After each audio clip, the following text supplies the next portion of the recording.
What's up, guys? Welcome back to Rant Roll Sports.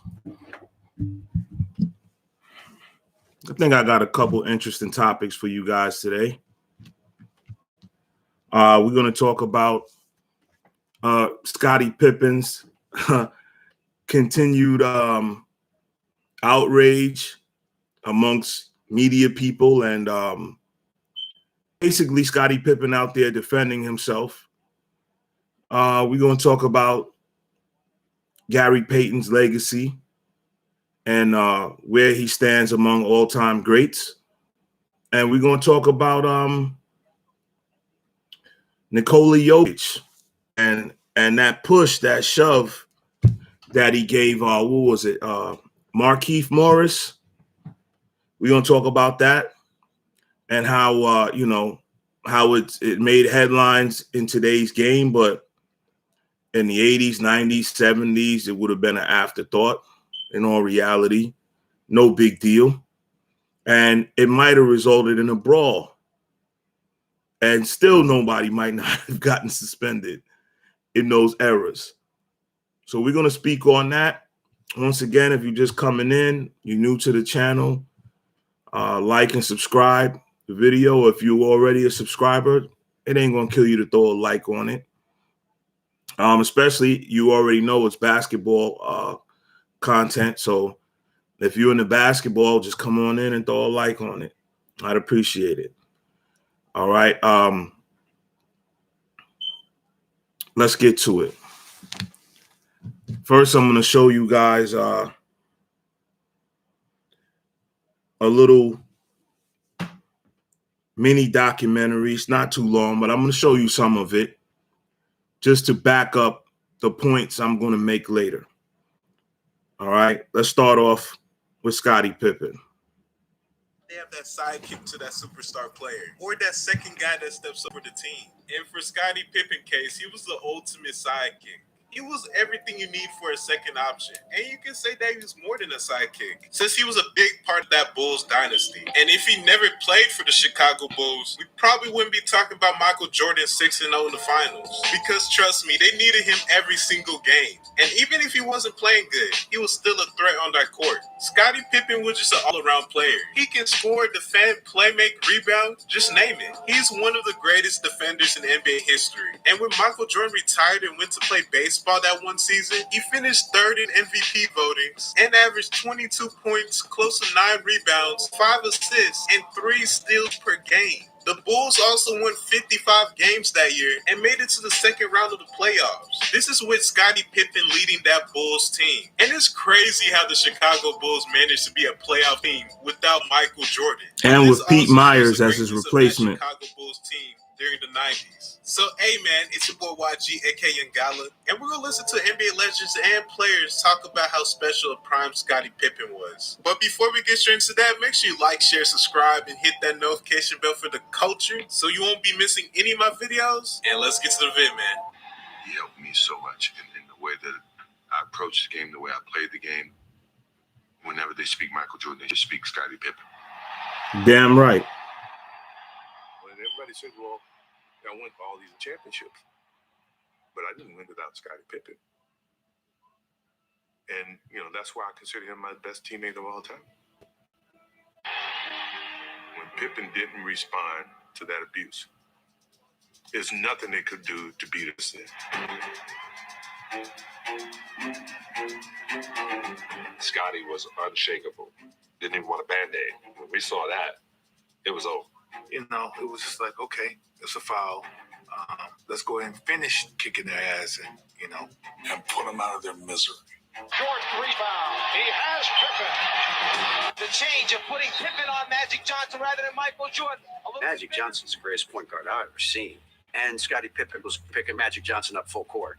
Nobody did that. Scottie accepted that challenge, and I knew what Scottie was going to do. I see it in practice all the time. He gets up in your face and he harasses you, and Pip never let him get started. Scottie Pippen has done a tremendous job in the second against Magic. A young player coming into the league today, I would really focus on the defensive end of the floor and look at Scottie Pippen. I mean, this guy was a genius. ball pressure, playing passing lanes, blocking shots, taking charges. And he played with a passion on the defensive end of the floor. Like, no, this is the most exciting part of it. He's going after it. He's playing with an energy out there. If I can learn how to cut angles off like Scottie, be aggressive on the defensive end of the floor like Scottie, I think that'll just take my game and the team that drafts me to an entirely different level. Just cheering for you. That's all I would ever want out of my life. I would just go home and retire after Absolutely. that. So I mean, but now I'm sitting next to Pip. I'm watching my man, and now I'm sitting next to him. This is one of my childhood idols, so this is awesome. Kobe has watched so much Michael and mirrored his game after him, but he's double jointed and he shoots a better long ball. And you're allowed to hand check, but LeBron. See, the funny thing is, I think Scottie is more skilled than all. Scottie Pippen is probably the most skilled player I've ever played with. Really? Yeah. And his hands come to his shoulder. Okay, standing straight up. But he just happened to be playing with Michael Jordan, so. Well, this is the deal. Michael would turn him, Scottie would get the steal. Okay, guys. I don't want to jack this man's whole video. I want to give a shout out to Young Gala, whose video this is. You can go to his channel and check out the rest of it. It's called NBA Legends and Players Explain How Special Prime Scottie Pippen was. Once again, this was a video by Young Gala. All right. I just want to give him credit for that. Excellent video. It's about 20 minutes long, so I didn't want to play the whole video. I could get into the Scottie interviews with Good Morning America and the ESPN stuff, but I know I'll get flagged for copyright. So I'm just going to wing this. Excuse me, because I've spoken about Scottie Pippen on this channel numerous times. I have a video on the channel. Scottie Pippen is one of the most underrated players in NBA history, or I have it as the most underrated. Either one, I can't remember. You can check that out. Scroll down my playlist or just scroll down the videos. It's near the bottom because it's a video I did a while ago. I saw all of this coming a long time ago. I saw the disrespect from certain media pundits because they don't understand the team concept. And I want to say this. I want to put a disclaimer here. At the very beginning of the video, I'm going to get into some very controversial stuff right now. And it's all related to Scottie Pippen, and it's related to sports and entertainment in general. So if you're sensitive to religious topics, okay, I advise you do not watch the rest of this video. All right. Or bypass it until the next topic when I'm talking about the next topic, Gary Payton. What a lot of people don't understand is that Americans and the world have been programmed to worship. Where does this come from? It comes from the major religions. What do the major religions do? That program us. That programming is so deep-seated. You see it all over the place today with celebrities, artists, entertainers, athletes, movie stars, musicians, dancers, singers. It's the one over the all. Okay, it's the one over the all. Every major religion promotes this. I don't care if it's Judaism, Christianity, Islam, what's the other one? The one from India, Hinduism. They all promote the same thing. The Santa Claus figure, the one over the all. Okay, Jesus Christ was God's only son, according to Christianity, right? So what am I? God's stepson? You mean to tell me you got billions of people on the planet right now? You had trillions of billions of people on the planet before us, but yet this one man was God's only son. How ridiculous is that? But this is the narrative that has been programmed into us from early childhood. Anytime you go to any church, synagogue, temple, whatever, mosque. It's all the same thing.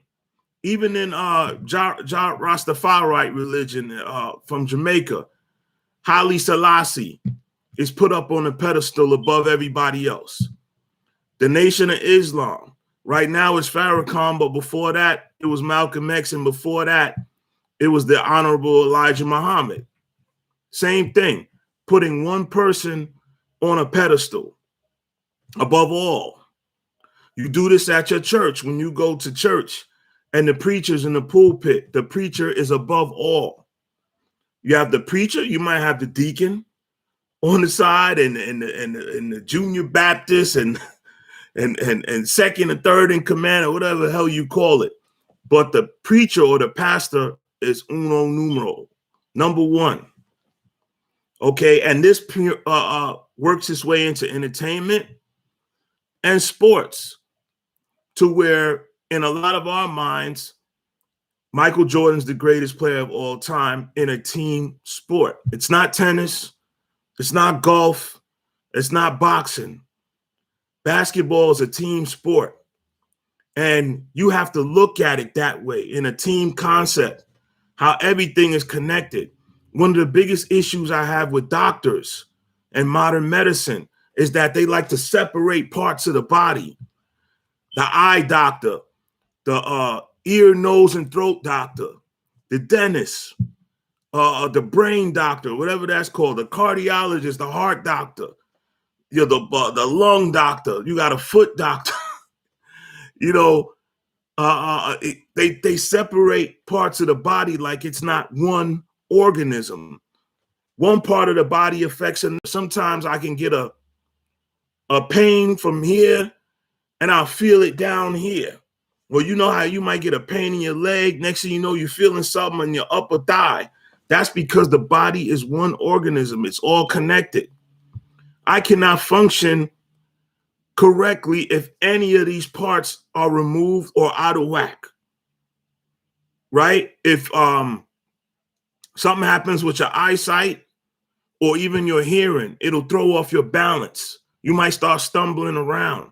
It'll throw off your equilibrium. Everything, you use all your senses, they're all interconnected. Okay, and this leads me to basketball. My brother Tariq, who helped me coach, run some practices when I was coaching my son's middle school basketball team. He said, listen, guys, guys got to play together. You guys got to play like 5 fingers on a hand, all together. It's 5 positions, but you got to play as one. Well, he didn't say the thumb is above everyone. That's not what my brother Tariq said. He said you have to play as 5 fingers, all playing in unison as one. Because we have this Christ, Buddha, Muhammad, I forgot who in Judaism who they herald as the top dog or whatever. Jehovah's Witnesses is Jehovah. Because we've all been indoctrinated with religion as putting one above all. We do this in sports. You put Michael Jordan above everybody else on the Bulls team. They three-peated twice, but Michael Jordan is responsible for all of it. Right? He's responsible for every steal, every rebound, every free throw, every shot made. He coached the team. He was the GM of the team. He cleaned the arena after the games. He worked all the guys out in the training room. Michael Jordan did everything, right? No, wrong. Michael Jordan did his part the same way Scottie Pippen played his part. Now, do some players play a bigger part than the others? Yes. But that doesn't mean that without the others, the whole thing functions just as well without the others. Because if you put Michael Jordan on a court by himself against the Detroit Pistons, it's laughable. It's not even a contest, right? He still needs 4 teammates. Even if he's scoring a large portion of the points. And let's be honest, if the Bulls scored 100 points and Michael Jordan scored 30, he only accounted for about 33% of the offense. Not 90%, not 80%, 33%. Okay, so let's not get carried away with his scoring prowess and think that he's responsible for all the damn Bulls points, all the assists, all the rebounds. And this is what really Scottie has a problem with. And I'm pretty sure some of the other Bulls have a problem too, but they don't have the clout that Scottie has. Maybe Steve Kerr, because he's went on to become a championship winning coach with the Golden State Warriors. Maybe Charles Oakley. Ain't nobody gonna stop Charles Oakley from saying a damn thing. And ain't nobody gonna sit up there and argue with Charles Oakley either, because they know his reputation. He'll slap fire out of you. Right? But we've gotten into this Jesus Christ mentality. And once again, I'm going to say anybody that's sensitive to religious talk, because I'm fusing this in with this story, the Scottie Pippen story, who's promoting a book. He's on a book tour right now called Unguarded. Now, is Scottie making certain statements that would sell the book?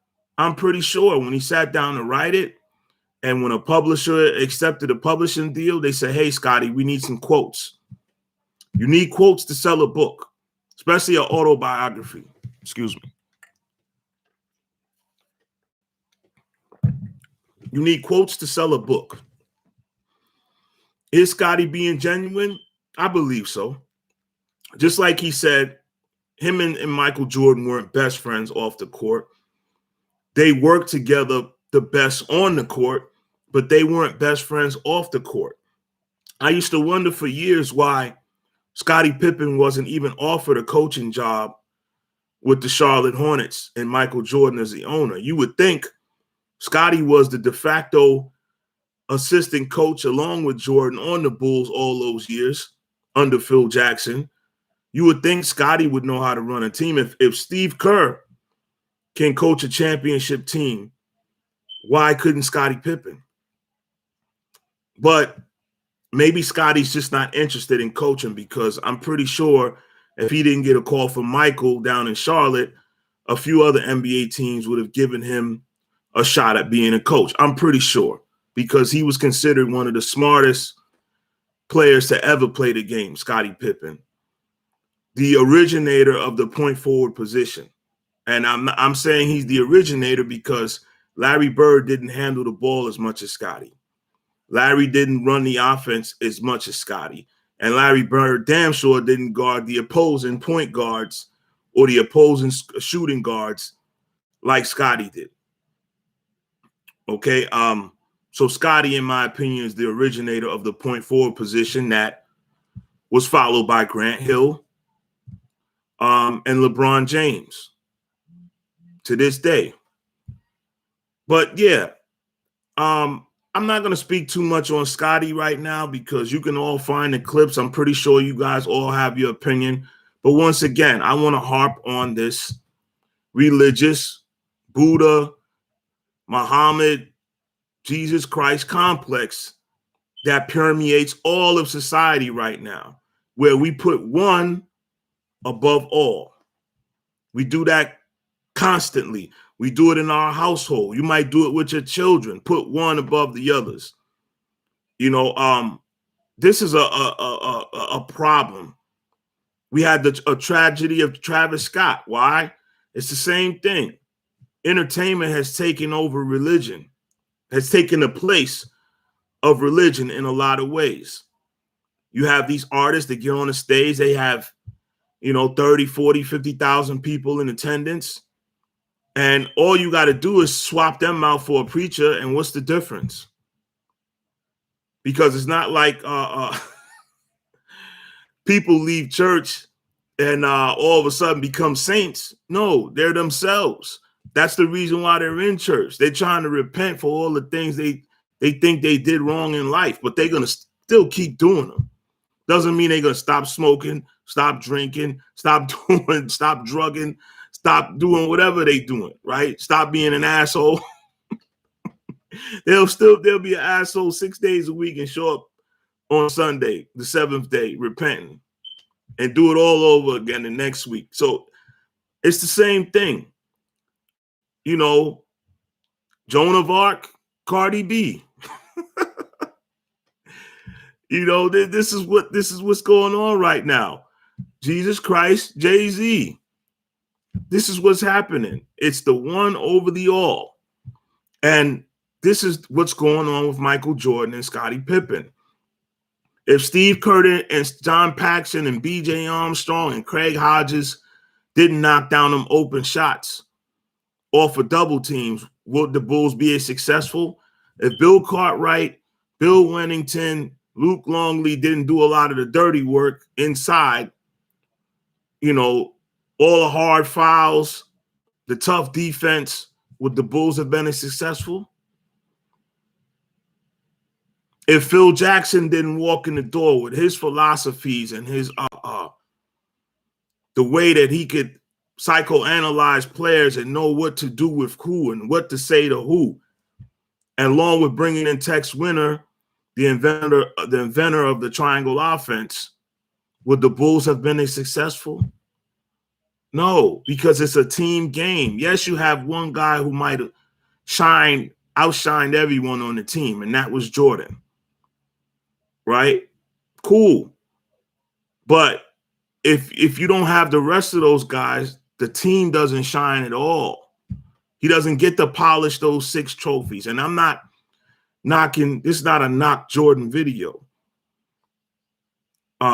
Jordan deservedly is called the greatest of all time for a reason.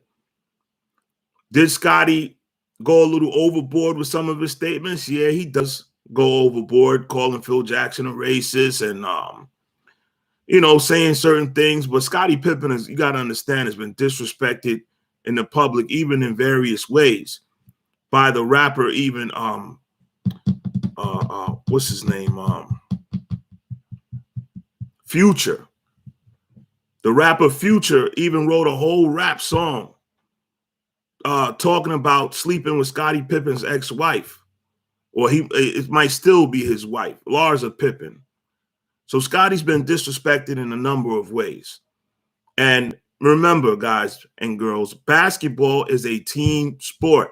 It's not tennis. It's not golf. It's not MMA. It's not boxing. And even in those respects, you have teams. Oh, yeah, my man Tariq checking in saying Future. Yeah. You know, how would you like it if a rapper got out there rapping about sleeping with your wife, you know, and the song is a hit? It's playing in the clubs, it's playing all over the radio. You know, how would you feel? Now, if Scottie, of course, if he's seen Future in real life, he'd probably break every bone in his body, right? But he can't do that because he's Scottie Pippen. He'll get sued. Tough rapping actor Future would sue Scottie Pippen as soon as Scottie Pippen laid hands on him. That's what these rappers do. You know, he'll sue because Scottie will hurt him. Just like Lil Wayne was talking crap at a concert about sleeping with Chris Bosh's wife. And the Miami Heat banned him from games for that reason. I give the Miami Heat credit for being loyal to Chris Bosh in that sense. But once again, if Chris Bosh got his hands on Lil Wayne, he would fling him around like a basketball. He might dunk Lil Wayne through the hoop. Okay, so some of this, you know, Scottie's fighting for respect. That's what I'm getting at the most. Scottie's fighting for respect. He's fighting for his legacy. Michael Jordan did not win a single championship without Scottie Pippen. And in The Last Dance, could he have been portrayed a little better? Absolutely. They always talk about Michael's flu game, and Scottie's speaking about it now. Scottie was saying that's overrated. He played the entire game with a bad back. I mean, the entire series against Utah with a bad back. My man Tariq said I'm crying, but had his finger wagging at the camera for MJ to come back.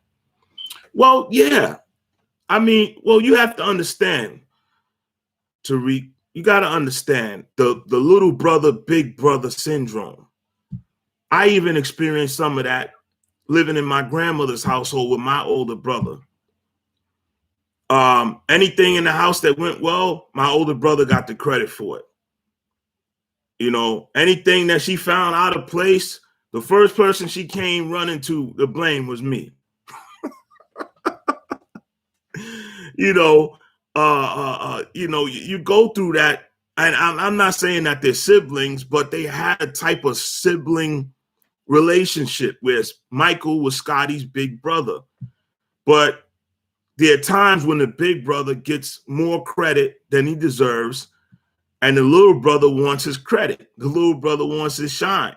And because Scottie was a naturally quiet guy, and like I said in another video, Scottie was not an egotist. Scottie was not all about me. He wasn't a narcissist. To compete at that NBA level and to be a legitimate bona fide superstar, you have to have some narcissism in you. You know, like a Kyrie, you know, like a KD. I see a lot of narcissistic tendencies with KD, even though he's considered a laid back, quiet guy. I don't believe that behind closed doors. You know, you have to have some narcissism to you. And that's what Scottie didn't have. So even when Michael left, Scottie could have easily averaged 27, 28 points a game. He's that skilled. But he was a consummate team player, wanting to get everybody involved, make everybody feel comfortable. Scottie Pippen was the guard equivalent to Tim Duncan. That's the best way that I could put it. Now, Tim Duncan never averaged 27, 28 points a game, but Tim Duncan is considered the greatest power forward of all time because of how he affected the game in totality. Offense, defense, post, getting teammates involved, being a coach on the floor. Those are all things that Scottie Pippen did. And Tim Duncan never won back-to-back championships. Scottie Pippen three-peated twice. Now you want to say, oh, Michael Jordan three-peated twice. Well, why don't you say Michael Jordan and Scottie three-peated twice? But that's it. That's all I want to say. You guys can get at me in the comment section and tell me what you think about it. You know, have you ever felt slighted in your life? Have you ever been on a job and someone next to you got the credit, the lion's share of the credit, even though you put in an equal amount of work or even more? It happens in every facet of life. Even if you're doing a school project, you know, I remember in school, you do them little group projects. You might be making a science project or something, and you might have put in just amount of work as your classmate. But if your classmate had a bigger personality or had more favor with the teacher, who would get the majority of credit for that project? The other kid. It's the same thing. But I want to go on to my Gary Payton topic, because like I said, I spoke about Scottie Pippen at length. I'm just seeing these stories pop up over and over and over and over with Scottie. Right. So I just felt like I had to address it. Scottie speaking up for himself, like Birdman did at the Breakfast Club. He's basically saying, put some respect on my name.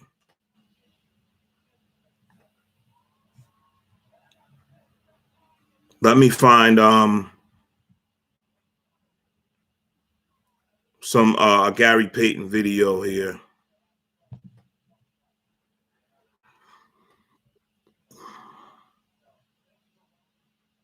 That I feel is really pertinent to what we're about to speak on.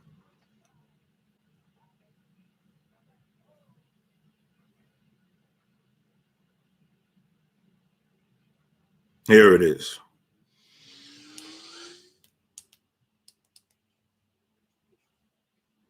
Please, if you're coming in late, please like the video. If you're not a subscriber, please subscribe. Especially if you're in the basketball content or any type of major sports content. I try to cover it all. And I will start doing topics on other sports than just basketball.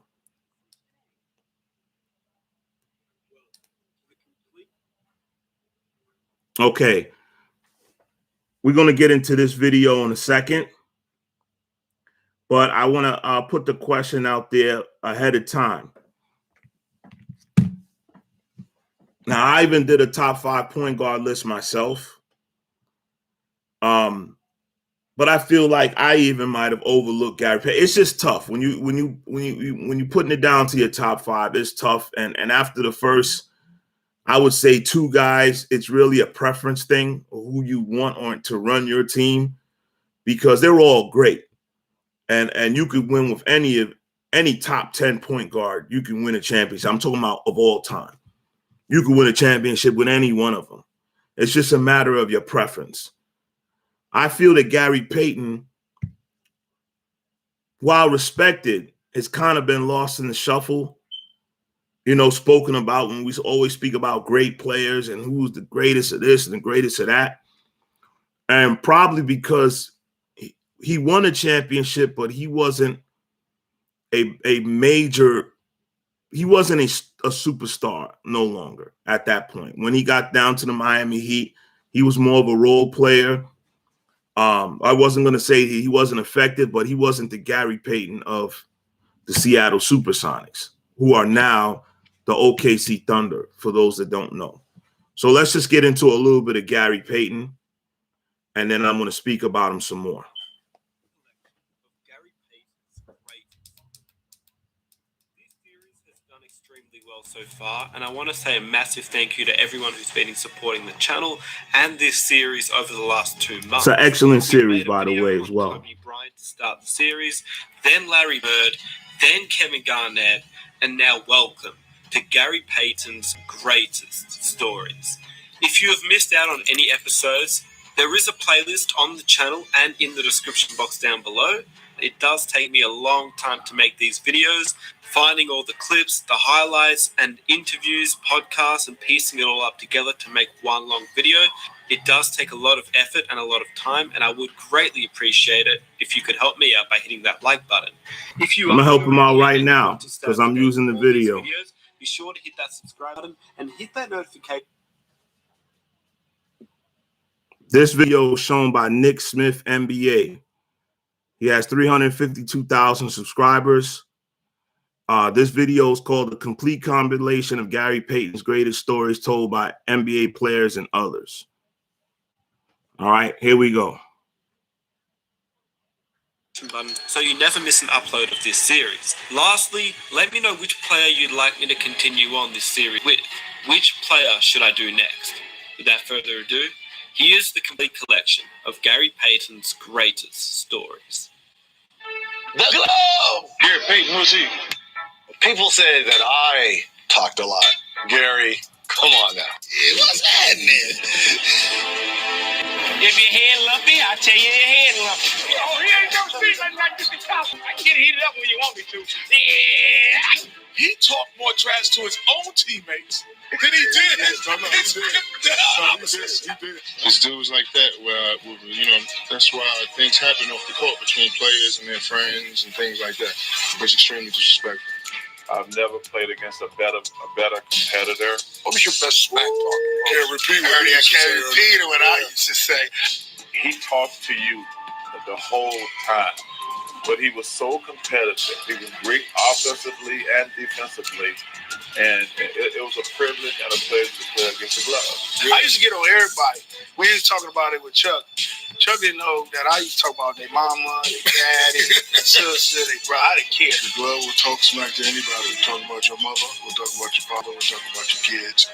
He's the type that he would talk so much smack that you could never take it personal. Just started being funny. He made an impact on the game even as a rookie. So you kind of had to pencil that Seattle game on the calendar and say, okay, I know I'm in for a war here. He had those long arms. He was quick. He was fast. He was tenacious. He was just a great competitor. I mean, he was the type of person who wanted to tell you before the game what he wanted to do. So, he was going to let you do it sometime right there at the jump ball. So he would tell you, we'll beat you down, and I'm going to score 20 points on you and have 10 assists. There's nothing that you're going to be able to do about it. And he would go out and get 20 and 10 and do a pretty good job of it. Gary Payton let you know what he's going to do to you and then backs it up. There we go. That's legit.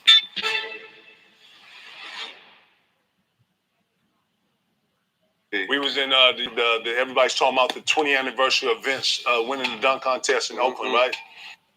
Gotta love this. I love it. You can't beat it, baby. Can't run with us. Oh, man. I'll run these big boys. Let's see where. Be out 4 to 6 weeks, so it's a tough break for Philly. Once again, get over there soon enough. Kobe said, where is my help? Remember how great Vince Carter was before the knee injuries? Holy smokes. What y'all don't know is that Kobe Bryant, rest in peace to my dog, he took another level of being a defensive standpoint because Gary Payton after practice, all-star practice, pulled us to the side because Kobe asked him something. They pulled both of us to the side. He said, let me tell y'all something. Look, when you're playing defense, and then he went through a 30-minute joint with both of us with defense. Man, he's he's one of my favorite players I've ever played with. Let alone, when the All-Star game that we had in Oakland, he helped me become a great defensive player. He told me one thing. He said, Kobe, you got to move your puppies. After he told me that, everything clicked for me after that, man. I started making all defensive teams. You see, right now, he just doing his thing. He gonna keep making them too. He made first team this year too. That's all he got to do. Move his puppies because he's very athletic. He know what to do. He know what's happening. And keeping us between the legs and reaching and how to reach. And when you reach up, and just little tricks of the trade that next time I saw Kobe after the break, he was using. He came first team that year. First time I seen him, I said, he used that shit, GP show. He saw it. I got These ads always bite me in the ass, right? That's good. Make it all But there's one story KG tells that I definitely want to capture here. But I knew that only the three of us was part of that. So I was like, you saw that shit? I thought he was going to call a fight. He didn't call that shit. Wow, because GP taught us when you rip somebody to go through their chest versus using your hand. You see this, right? He told us to take a step and come through your chest and come and then round out. There's no way you can protect the ball. You can't cross it back. Once you get in there, once I'm in your cab, you can't cross it up. You would either have to turn your back. We wasn't no texting, none of that back then. But when I first saw him, I shot there. It was stated right here when I saw him. He knew exactly what I was talking about. Gary is one that loves to, chit-chat. He loves to talk to guys on the court. And he talked a lot of trash. And I was with Dallas, and we were playing Seattle and Tacoma. I'll never forget this. We're playing in Tacoma. This is, I'm in the NBA. I'm playing for Dallas. I'm a rookie playing against Gary. And so we always, looked at each other, always said hi.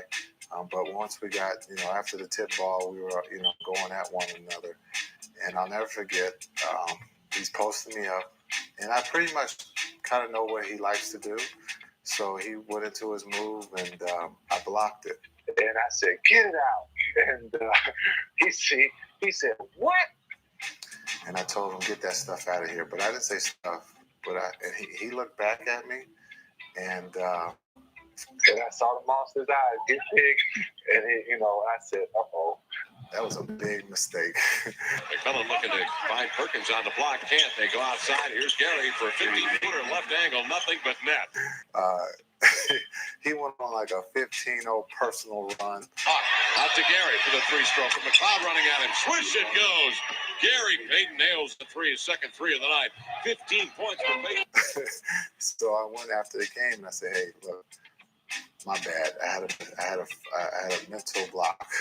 I forgot who I was playing. I didn't mean to say that to you.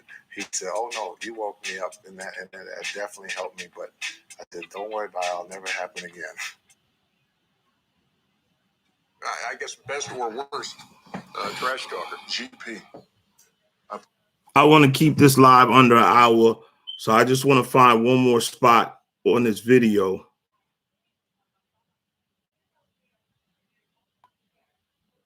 If I can. Which really says everything about GP. On the baseline, talking the whole.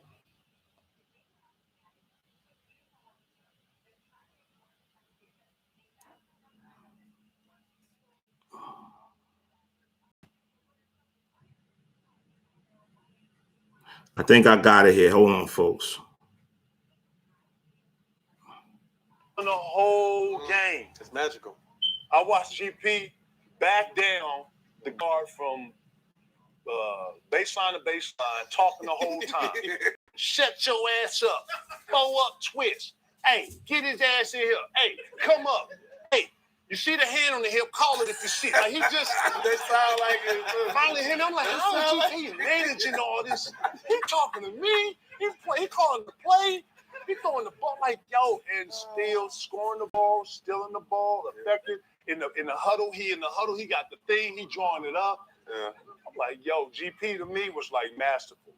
Gary Payton actually used it to get fouls, to get his teammates fouls, to get guys in and out. Like he was just a control freak.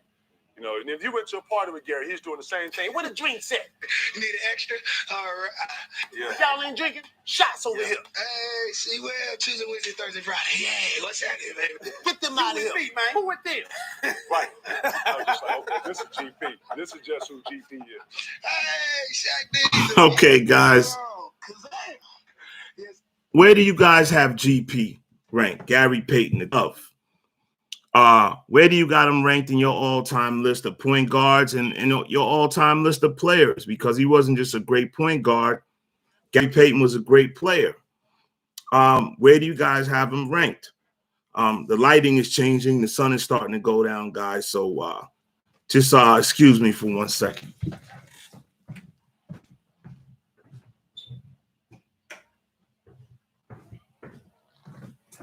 After I become a big famous YouTuber, I have an assistant to hit the light switch for me. Right? Where do you guys have Gary Payton in your all-time list? Where do you have him regardless of position? Would you have him in your top 15? That's the way I always see everything as far as an all-time list, because most teams carry 12 to 15 players at any given time. So to me, the very best of the best would be your top 15. Is GP in my top 15? He wasn't originally, but I might have to revisit it. Why? Because he was just as good offensively as he was defensively. He had a post game, 3-point range. He had the floater game, you know, all the nuances of the mid-range, beautiful mid-range shot. Like Kevin Garnett said, he had a tendency to control the entire game with his mouth. He almost, well, I'm not going to say almost, but he definitely pushed the Bulls in '96 when they went to the finals. I just feel like the Seattle Sonics were one player short of really challenging the Bulls that year. But it was still competitive, very close series. I believe the Bulls won in 6, if I'm not mistaken. For a guy to get up in Michael Jordan's chest and talk trash to him, especially in the finals, you know that dude is on something. You know this dude is special, right? How would Gary Payton play in today's NBA? You know, with the rule changes, even the way the referees are so sensitive now. Well, I'm not going to say they're sensitive. They're trained to limit trash talking because everything is so mic'd up now that, you know, I'm pretty sure that, you know, you can't be running up and down the court yelling the N-word. You can't be running up and down the court cussing constantly. So without getting a technical, Gary Payton, if he played in today's game, would probably get at least one technical foul every single game. Just the way he ran his mouth. Rasheed Wallace, forget about it. Rasheed Wallace will have to play overseas somewhere. I don't think he'd make it through a whole season without getting suspended for the entire season just for his, you know, the way he was going at referees. But where do you have GP ranked in your all-time list? And where do you see GP's game in the modern era, in today's game? Well, GP played in the modern era, in my opinion, but in today's game. All right, now let's move on to my final topic, and that's the Nikola Jokic shove of Markieff Morris of the Miami Heat. Nikola Jokic now is the reigning MVP by default or not. He's still good enough to win an MVP. Many thought it should have been Joel Embiid, but he just didn't put in enough games. You have to be in it to win it, right?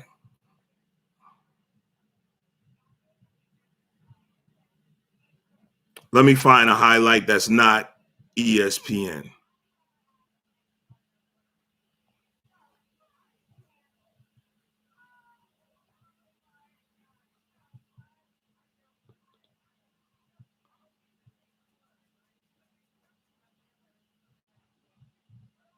And one that's short. I'm going to show the play, and then I'm going to give my spiel on the whole thing.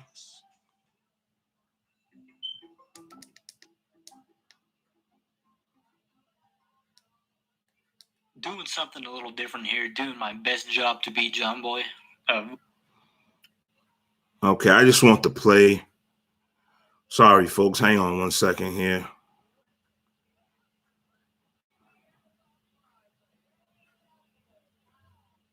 There we go.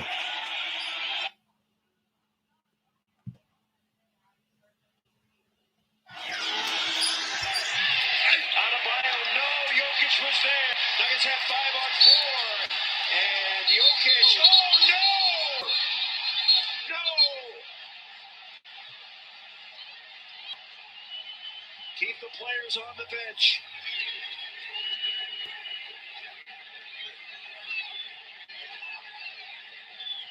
Not sure what set Jokic off.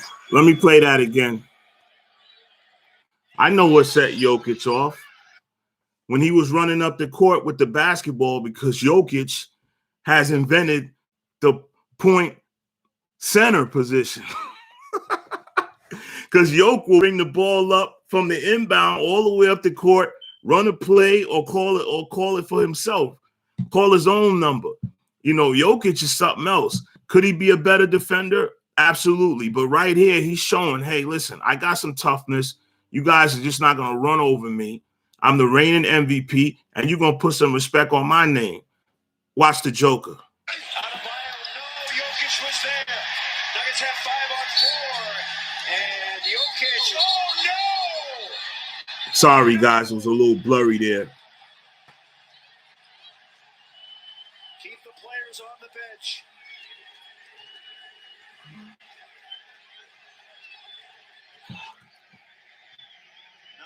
Now, Jimmy Butler is going to start going off here, trying to get at Jokic, talking about meet us in the back and all that street stuff. Meet us in the back, meet us in the locker room. Jokic first. They'll take. Of course, you know that the Nuggets have history. But Markieff Morris shimmied him first. He could have just slap fouled him because, you know, it was an intentional foul. But he didn't have to shimmy Jokic in his up on ribs while he was dribbling the ball just to foul him. So he probably was doing little dirty stuff the whole game, or maybe the Miami Heat was chipping Jokic the whole game, little dirty shots, you know, the ref don't see. And he got tired of it and said, you know what? Hold that real quick, punk. And I don't blame him. I'm the reigning MVP. You're going to put some respect on my name. Jokic should not be fined, should not be suspended for any games, because this was routine in the 80s. And to back up my point,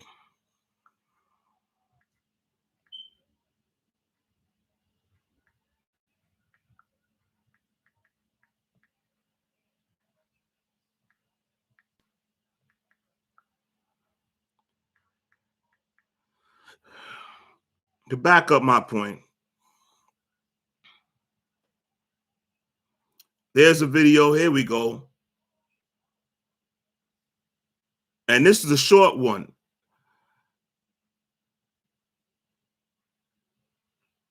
Well, we got old school NBA savage moments here. I'm going to show this one, guys. This even has a warning that says this content may be inappropriate for some users. Absolutely, we want to continue. I'm going to show you some highlights of some old school brawling.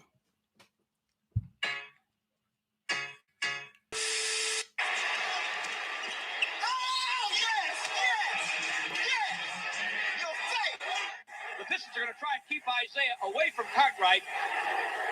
A cheap hit on Cartwright and absolutely no call down there. Cartwright busted Isaiah's eye open. Still has that scar to this day, if you notice. Near the mean streets where he grew up and didn't ever let anybody do that to him. About the park, but he can't react, and he is not going to. And now he's going a little bit after he's upset with the assistant coach. Brendan Malone is out there saying, Isaiah, take it out on me. Good move by Brendan, but that's the second. Did Isaiah wrap his hands around the coach's neck?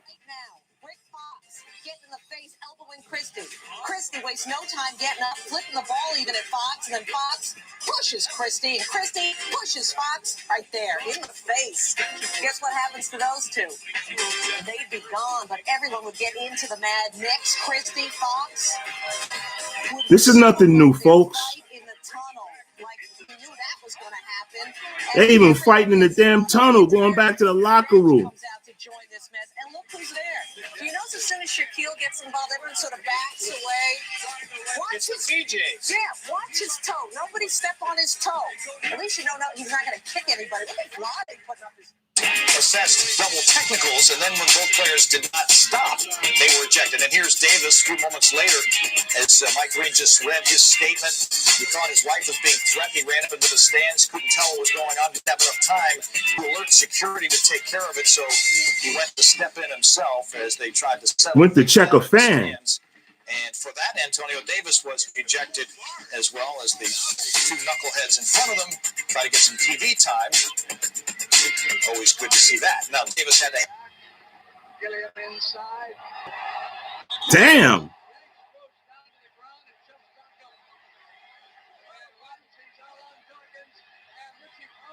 And he sucker punched him. Look out. They squaring up.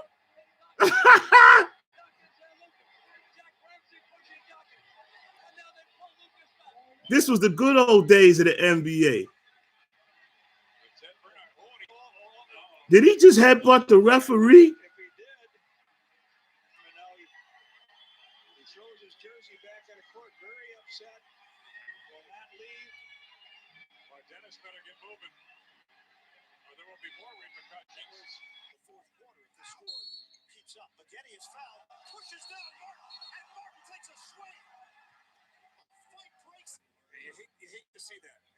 Yeah, Kenyon Martin was scrapped.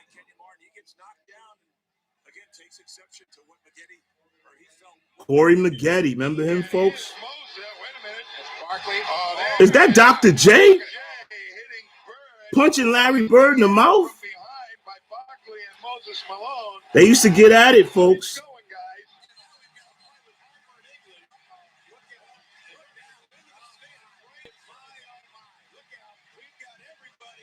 I love it.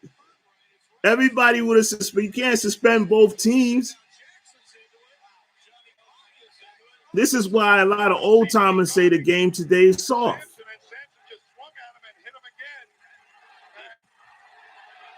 I don't think modern players are soft. They just know they're going to lose a lot of money and get fined for fighting and suspended. Kevin Garnett takes an elbow in the sternum from Anthony Peeler. Next time down, KG retaliates and then bam! Ooh. Peeler knocks his former teammate in the chin.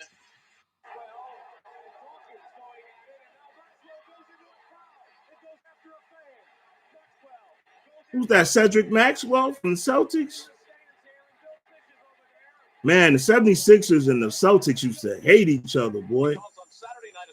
Charles Oakley advanced his reputation as NBA tough guy as a result of his. Remember Xavier McDaniels, the X-Man, took a swing at Oak.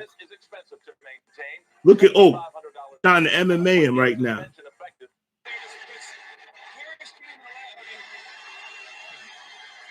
Oh, look what Paris did to Lambeer. Isaiah just threw a punch. And Isaiah's history. He's gone. They were the bad boys. Here comes the punch. Missed him. He missed him. Tremendous control by Rick Mahorn. And they became teammates later. That's the greatest part about that. Both guys gone, and the 76ers need Rick Mahorn.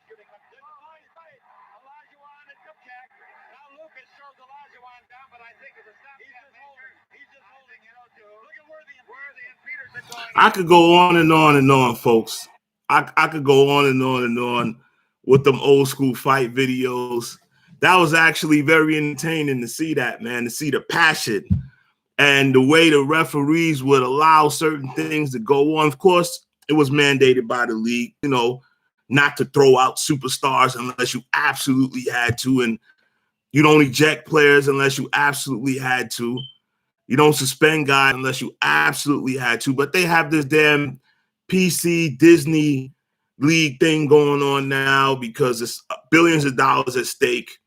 They don't want the NBA to be a quote unquote ghetto league or a biker league or a brawling, fighting, rootin' tootin', gang banging league. They don't want that. So anytime they don't want a guy to get punched in the face and then the other guy start crip walking on the court. For those of you who don't know, that's a gang banging celebration dance. All right, they don't want that to happen in today's NBA. Guys like Allen Iverson scared them to death, you know, with his image. Not necessarily that AI was on court brawling, but AI was a tough guy. He would brawl if he had to. But yeah, you guys let me know, man. Is the NBA, not that the players are too soft, is the officiating and the mandates from the league office made the league a soft league, perception-wise, because you just don't see that type of passion anymore in the games. You know, guys back then didn't make as much money as guys are making now. Not that in the 80s and 90s they were, you know, in the poorhouse, not by any means, but by today's standards, they really didn't make that much money. So there were a lot of guys that you saw there brawling. They were only making maybe 150, 200,000 a year, 300,000 a season.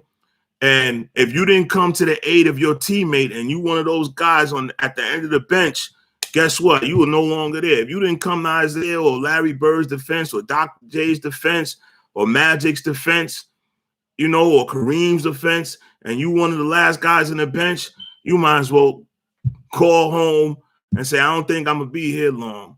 And that's the way it was. It was one for all for one in those cases like that. So back to the Nikola Jokic, a.k.a. the Joker, shoving Markieff Morris. Now, look at the footage I just showed you. Now, is that a big deal, that little shove in the back? No, it's not like he came and punched him in the back of the head like he would have done if it was the 80s and 90s. He would have came, instead of the forearm to the back, he'd have came and punched Markieff Morris right in the back of his big head for doing that dirty move he did at the end of the game when the Joker was just bringing up the ball. Now I want to speak a little bit about the Joker's game. The Joker is one of the most skilled big men I've ever seen. Now, of course, big men of the past were not given the freedom of big men of today. If Kareem would have tried to take inbound the ball and bring the ball up the court and call a play, Pat Riley would have turned every shade of red. He would have called a timeout. He said, what are you doing? Give the ball to Magic or give the ball to Coop or Byron. But you have no business trying to bring the ball up the court. Same thing with Robert Parrish of the Celtics. Same thing with Moses Malone of the Sixers, Olajuwon and the Rockets, David Robinson and the Spurs. I could go on and on about big men who were not allowed to play like Nikola Jokic.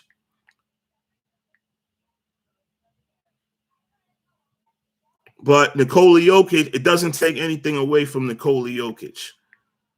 He is a bona fide talent. And I'm going to give you some of his highlights too. He caught my attention when I seen him torching the Clippers. They supposed to be so great defensively, especially on the perimeter with Paul George and Kawhi Leonard. I watched the Joker come up, cross over and step back and pop the three right in the center of the court, holding it too. Like what? Hold that. I said, whoa, that's a 7-foot dude, big, doing that. But he ain't 7 foot and skinny. He got some weight on him. Hold on now.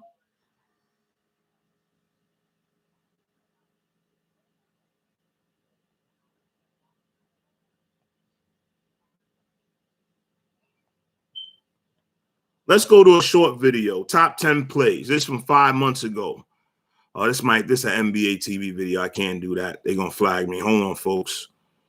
Bear with me. Let me find a video. Here we go. It's not NBA or ESPN. For those of you who don't know, I have a subscriber. I believe it's Leo, who is favorable to big men. He's always educating me about Bill Russell and Wilt Chamberlain and Nate Thurman and all those guys in the 60s, all those bigs, Walt Bellamy, all those dudes, right?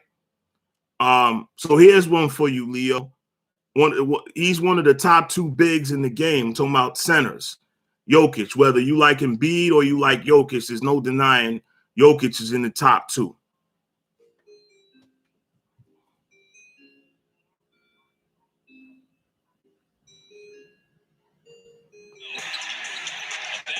That's him bringing the ball all the way up. Point center. Look at that pass.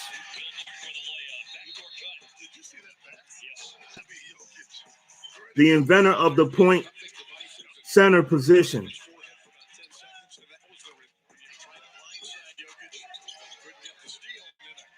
Routinely averages over 8 assists a game, along with 11, 12 rebounds and about 19 to 22 points, or 25 points, I should say.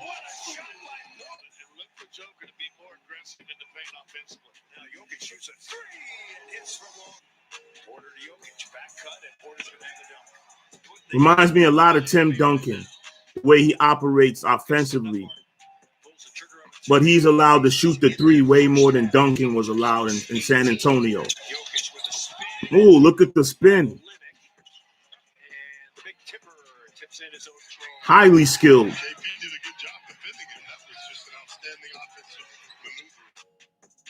In the post, highly skilled in the perimeter. The best passing big in the game, obviously. One of the best passers, period, regardless of position.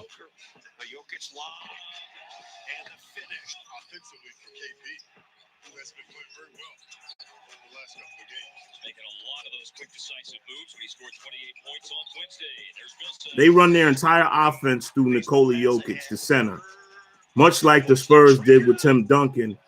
But this is even on another level because of his range.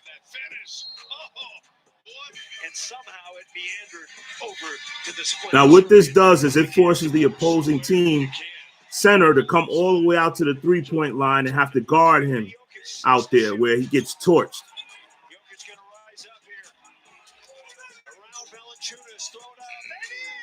Well, he got fouled too. Maybe even a title this year. And Murray, as you said, so important to the league as Porter misses. Look at those hands. Reminds me a lot of Tim Duncan's hands. Great hands. Great eyes. Great vision. He's got a little bit of Larry Bird in him for sure.